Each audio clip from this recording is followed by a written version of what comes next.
Hola, buen día para todos. Hoy estudiaremos guárdense de toda avaricia. El versículo de memoria lo encontramos y les dice: cuidado, guárdense de toda avaricia, porque la vida del hombre no consiste en la abundancia de los bienes que posee. Lucas capítulo 12, versículo 15. La codicia se define como un deseo desmesurado de riquezas o posesiones que en realidad no nos pertenecen. La gente cada día quiere tener más. La codicia es un gran problema, tanto que por cierto está al mismo nivel que no mentir, no robar, no asesinar. Es tan dañina que Dios decidió advertir sobre ella en su gran ley moral. No codiciarás la casa de tu prójimo, no codiciarás la esposa de tu prójimo, ni su siervo, ni su criada, ni su buey, ni su asno, ni cosa alguna de su prójimo. ¿No saben que los injustos no heredarán el reino de Dios? No yerren. Que ni los fornicarios, ni los idólatras, ni los adúlteros, ni los afeminados, ni los homosexuales, ni los ladrones, ni los ávaros, ni los borrachos, ni los maldicientes, ni los estafadores heredarán el reino de Dios. El pecado original definitivo. La pregunta es acerca de cómo surgió el pecado en el universo de Dios. Podemos decir que fue por su codicia. Por ende, quizá la codicia sea el pecado original definitivo. Leamos Isaías capítulo 14, versículo 13 y 14, dice la palabra de Dios. Tú que decías en tu corazón, subiré al cielo, en lo alto junto a las estrellas de Dios levantaré mi trono, y en el monte del testimonio me sentaré a los lados del norte. Sobre las alturas de las nubes subiré y seré semejante al Altísimo. Palabras del querubín. Descontento con su posición y a pesar de ser el ángel que recibía más honores entre las huestes celestiales, se aventuró a codiciar el homenaje que solo debe darse al Creador. Este ángel quería ser superior a Dios. Dios se merece toda la alabanza y la gloria, y codiciando la gloria con el que el Padre Infinito había investido a su Hijo, este príncipe de los ángeles aspiraba al poder que solo era el privilegio de Cristo. Pablo compara la codicia con la idolatría. La gente practica la idolatría cuando adora, es decir, dedica su vida a algo que no es Dios, algo creado en vez del Creador. Codiciar entonces podría ser desear algo que no deberíamos tener o que no nos pertenece y desearlo tanto que nuestro deseo por ello, antes que por el Señor, se convierte en el centro de nuestro corazón. Lo mismo puede ocurrir con nosotros.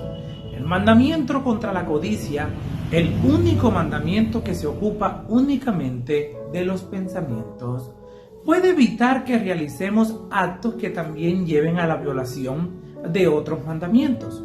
Pero ¿cómo puede ayudarnos a protegernos de la codicia? Conformándose con lo que Dios nos da, estemos contentos con lo que tenemos ahora y démosle gracias a Dios por todo lo que nos hace falta. Un anatema en el campamento. Después de 40 años de vagar por el desierto, finalmente estaban entrando en la tierra prometida. Mediante un milagro impresionante, los hijos de Israel cruzaron el río Jordán por tierra firme en la época en que éste se inundaba. Esta travesía por tierra firme fue tan impresionante que el corazón de los reyes paganos de Canaán se derritió y no tuvieron ánimo para pelear. El primer desafío real en la conquista de Canaán fue Jericó. Nadie sabía qué hacer para derrotar a los habitantes de Jericó, ni siquiera Josué. En respuesta a la oración de Josué, Dios le reveló el plan para la destrucción de la ciudad. Pero luego de esa victoria se desviaron. Cuando leemos Josué capítulo 7 versículo 1, el cual registra la palabra de Dios. Pero los hijos de Israel cometieron una prevaricación en cuanto al anatema, porque Acán, hijo de Carmi, hijo de Sarti, hijo de Zera, de la tribu de Judá, tomó del anatema, y la ira de Jehová se encendió contra los hijos de Israel. ¿Qué sucedió después de una gran victoria? Una vez confrontado, Acán admitió lo que hizo, diciendo que había codiciado esos bienes. Esta era una mala noticia. A pesar de la clara orden de no saquear para sí de las ciudades capturadas, Acán hizo exactamente eso y desprestigió a toda la nación. De hecho, después de la derrota de ahí, Josué temía que los cananeos y todos los moradores de la tierra oirán y nos rodearán y borrarán nuestro nombre de sobre la tierra. Josué pensaba que los iban a exterminar. ¿Y entonces qué harás tú a tu grande nombre? En otras palabras, el Señor quería utilizar estas grandes victorias como una manera de hacer saber a las naciones vecinas de su poder y de su gran obra entre su propio pueblo. Dios quería darse a conocer. Esas victorias serían un testimonio para las naciones del poder de Jehová. Pero con la codicia de Acán, además de las pérdidas humanas, ese testimonio se había visto comprometido. Ya las demás naciones dejarían de confiar en Israel porque habían perdido una batalla. Piensa en la facilidad con la que Acán podría haber justificado sus sanciones. Él pudo haber dicho, bueno, es una cantidad tan pequeña en comparación con todo el resto del botín, con todas las riquezas que encontramos. Nadie lo sabrá, nadie se va a dar cuenta. ¿Y qué mal puede causar? A nadie estoy afectando. Además, mi familia lo necesita, estoy en extrema pobreza, necesitamos el dinero. No importa la necesidad que tenga, debemos ser fieles a Dios todo el tiempo. Estas excusas son peligrosas para nuestra salvación. Hablemos un poco de Judas. Una de las historias más trágicas de la Biblia es la de Judas Iscariote. Este hombre tuvo un privilegio que solo han tenido otros 11 personas en toda la historia del mundo. Haber estado con Jesús en persona todo ese tiempo y haber aprendido las verdades eternas directamente del Maestro, directamente de Cristo Jesús. Jesús fue su Maestro principal. ¿Qué privilegio tuvo Judas? Y otros que sin conocer a Jesús se van a salvar. Mientras que ahora sabemos de Judas que está destinado a la destrucción eterna. Judas se perdió.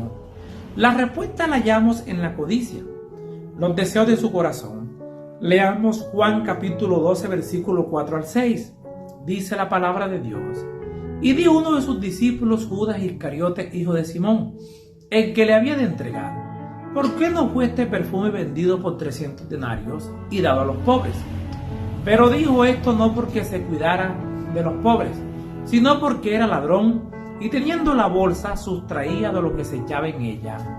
La amable reprensión del Salvador al comentario codicioso de Judas lo llevó a abandonar la fiesta e ir directamente al palacio del sumo sacerdote, donde estaban reunidos los enemigos de Jesús. Ofreció entregar a Jesús en sus manos por una suma mucho menor que el regalo de María a Jesús. ¿Qué le pasó a Judas? Después de tener tantas oportunidades maravillosas, tantos privilegios excepcionales, Judas amó al gran maestro y deseó estar con él. Sintió un deseo de estar transformado en su carácter y su vida, y quiso experimentarlo relacionándose con Jesús. El Salvador no rechazó a Judas, le dio un lugar entre los 12, le confió realizar la obra de un evangelista, lo dotó de poder para sanar a los enfermos y expulsar a los demonios. Pero Judas no llegó al punto de entregarse por entero a Cristo Jesús. Judas no se dejó transformar por el Salvador. Todos tenemos defectos, pero podemos vencerlos con la ayuda de Jesús. Judas no se entregó completamente a Cristo, y el pecado de la avaricia, que podría haber sido vencido por el poder de Cristo, lo venció a él. Muchos de nosotros luchamos contra la codicia. Esa codicia lo llevó a robar y finalmente lo llevó a traicionar a Jesús. Así que con el ejemplo de Judas, pidámosle a Dios que nos ayude a no ser codiciosos. Esa codicia llevó a Judas a la perdición eterna. Ananías y Zafira. Era un privilegio ser cristiano en la iglesia primitiva, la iglesia de los apóstoles, en esos días. Después del gran derramamiento del Espíritu Santo en el día de Pentecostés, los apóstoles predicaban el evangelio con poder y miles se unían a la iglesia. Qué emocionante sería experimentar esos momentos. La multitud de los que habían creído era de un corazón y un pensamiento, y ninguno decía ser suyo nada de lo que poseía, sino que tenían todas las cosas en común. ¿Qué privilegio tuvieron Ananías y Zafira? De formar parte de la iglesia primitiva, verla crecer y ver la manifestación del Espíritu Santo de una manera tan marcada. ningún necesitado había entre ellos, porque todo lo que poseían, heredades o casas, las vendían y traían el precio de la venta y lo ponían a los pies de los apóstoles, y era repartido a cada uno según su necesidad. Ananías y Zafira, por lo que estaba sucediendo, quisieron ser parte de ello y decidieron vender una propiedad y contribuir con las ganancias a la iglesia. Querían apoyar la obra del Evangelio. Todo marchaba bien para esta pareja de cristianos. Leamos Hechos, capítulo 5, versículo 1 y 2. Pero cierto hombre llamado Ananías, con Zafira su mujer, vendió una heredad y sustrajo del precio, sabiéndolo también su mujer, y trayendo solo una parte, la puso a los pies de los apóstoles. Al principio parecían sinceros en su deseo de dar para la obra. Sin embargo, más tarde Ananías y Zafira agraviaron al Espíritu Santo, cediendo a sentimientos de codicia. Empezaron a lamentar su promesa y pronto prendieron la dulce influencia de la bendición que había encendido sus corazones con el deseo de hacer grandes cosas en favor de la causa de Cristo. Su codicia finalmente hizo que mostraran una fachada y pretendieron ser lo que en realidad no eran. Después de este incidente, la gente seguramente tuvo más cuidado al devolver parte del diezmo a los pies de Jesús. Hasta donde nos puede llevar la codicia, ambos como Judas perdieron la vida eterna. ¿Cómo vencemos la codicia? La codicia es un problema del corazón y, al igual que el orgullo y el egoísmo, a menudo pasa desapercibida. Por eso puede ser tan mortal y engañosa.